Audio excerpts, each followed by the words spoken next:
Hello friends, welcome back to my channel learn with play. कैसे हैं आप सब? आई होप आप सब बहुत अच्छे होंगे और एंजॉय कर रहे होंगे। आज मैं आप लोगों के लिए टॉपिक लेकर आई हूँ आर्टिकल द। आर्टिकल ए और एन पर मैं ऑलरेडी वीडियो बना चुकी हूँ।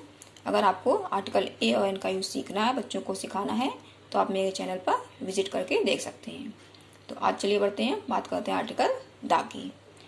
आर्टिकल द एक डेफिनिट आर्टिकल है और इसका यूज हम कुछ यूनिक चीज़ों के लिए करते हैं। यूनिक मीन्स स्पेशल चीज़ों के लिए करते हैं। अगर आप बच्चों को बताएं तो आप यूनिक थिंग्स की जगह पे स्पेशल थिंग्स वर्ड का यूज कर सकते हैं। अब ये स्पेशल चीज़ें क्या होती हैं, ये हम बच्चों को कैसे बताएंगे? तो स्पेशल चीज़ें हमारी होती हैं, वो चीज़ें होती हैं जो केवल सिंगल होती है, उनके जैसी कोई दूसरी चीज नहीं होती है, वो हमारी स्पेशल चीज होती है। तो चलिए मैं आपको कुछ नाम लिखकर बताती हूँ कि स्पेशल चीज़ें क्या क्या होती हैं। हम बच्चों को कैसे बताएं? तो हम बच्चों को इस तरह से बताएंगे: नदियाँ, पहाड़, दिशाएं,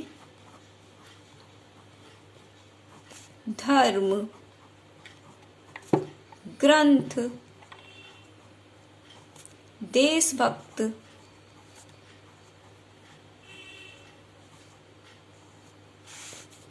महाद्वीप,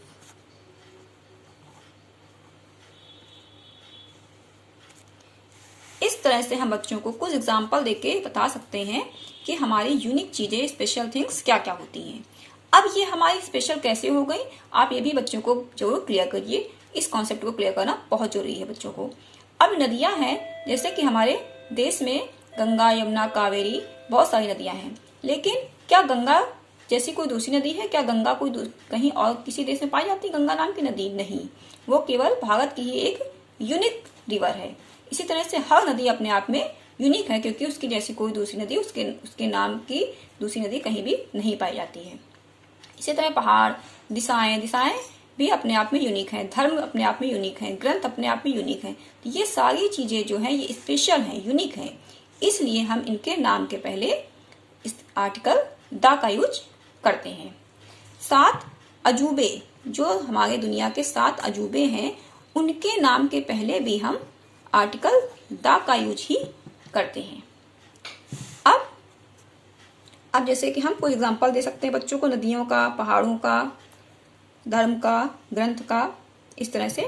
अब मैं आपको यहाँ पे कुछ एग्जांपल्स देके बताती हूँ। जैसे कि मैंने लिखी गंगा।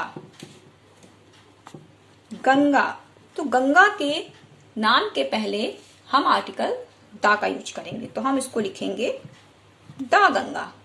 इसी तरह पहाड़, तो मैं जैसे यहाँ पे लिखती हूँ हिमालय,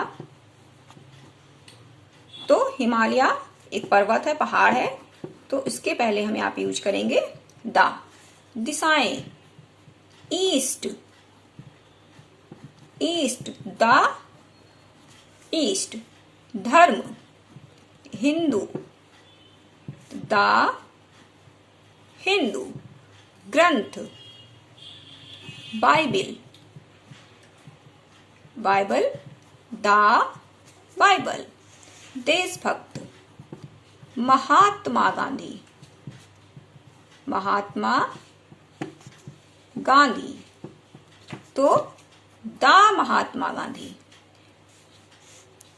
महाद्वीप, प्रशांत महासागर। पैसिफिक, तो द पैसिफिक। 7 अजूबे, तो 7 अजूबों में भारत का कौन सा 7 अजूबा है? ताजमहल,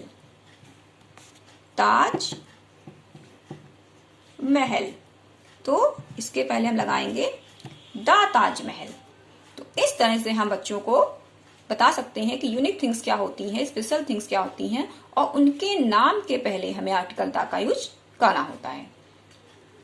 आप बच्चों को 2-4 एग्जाम्पल और दे सकते हैं, जैसे the Ganga, the Kaveri, the Yamuna. Himalaya की जगह पे आप दूसरे पर्वत का नाम एवरेस्ट, द एवरेस्ट। ईस्ट की जगह वेस्ट, या आप चारों दिशाओं का। इस तरह आप जितने ज्यादा एग्जाम्पल्स बच्चों को दे सकते हैं, उतने ज्यादा एग्जाम्पल्स के थ्रू बच्चों को समझाइए, बच्चे बहुत ही आसानी से आर्टिकल द का यूज सीख जाएंगे। तो इस तरह से हमने सीखा कि आर्टिकल द का यूज हम कहाँ कहाँ पे करते हैं। तो आर्टिकल द का यूज हम कहाँ कहाँ पे करते हैं? यूनिक चीजों के लिए करते हैं, यानी स्पेशल चीजों के लिए करते हैं। स्पेशल चीजें क्या होती हैं? स्पेशल चीजें वो होती हैं जो अपने आप में सिर्फ एक है, उनके जैसी कोई दूसरी नहीं है। तो हम आर्टिकल द का यूज किसके किसके पहले करेंगे? नदियों के नाम के पहले, पहाड़ों के नाम के पहले, दिशाओं के नाम के पहले, धर्म के नाम के पहले, ग्रंथ के नाम के पहले, देशभक्त के नाम के पहले, महाद्वीप के पहले और 7 अजूबों के नाम के पहले हम आर्टिकल द का यूज करते हैं। वैसे तो आर्टिकल द का यूज बहुत बड़ा है। अगर मैं ये पूरा कॉन्सेप्ट आपको समझाने बैठूंगी तो ये वीडियो बहुत लंबी हो जाएगी, और चूंकि मैंने ये वीडियो छोटे बच्चों के लिए बनाई है तो छोटे बच्चों को हम एक साथ इसका पूरा कॉन्सेप्ट नहीं समझा सकते हैं। मैं इस पर एक अलग से और वीडियो बनाऊंगी आर्टिकल द पे, जिसपे मैं इस आर्टिकल द को मैं पूरे अच्छे से एक्सप्लेन करूंगी कि इसका यूज हम और कहाँ कहाँ पे और कैसे करते हैं, किन किन सिचुएशंस में द का यूज किया जाता है। फिलहाल अभी हम छोटे बच्चों के लिए केवल इतना ही समझाएंगे, इतना ही रखेंगे ताकि बच्चे आसानी से समझ सकें। तो आई होप आप लोगों को कॉन्सेप्ट क्लियर हो गया होगा और आपको मेरा वीडियो हेल्पफुल लगा होगा। आप इसके थ्रू अपने बच्चों को आसानी से समझा सकते हैं कि हमें आर्टिकल द का यूज कहाँ कहाँ पे करना है। तो अगर आप लोगों को ये वीडियो हेल्पफुल लगे तो प्लीज लाइक कर दीजिएगा, शेयर कर दीजिएगा और सब्सक्राइब कर दीजिएगा। तो चलिए मिलते हैं अपने अगली वीडियो पे, तब तक के लिए बाय बाय, थैंक यू।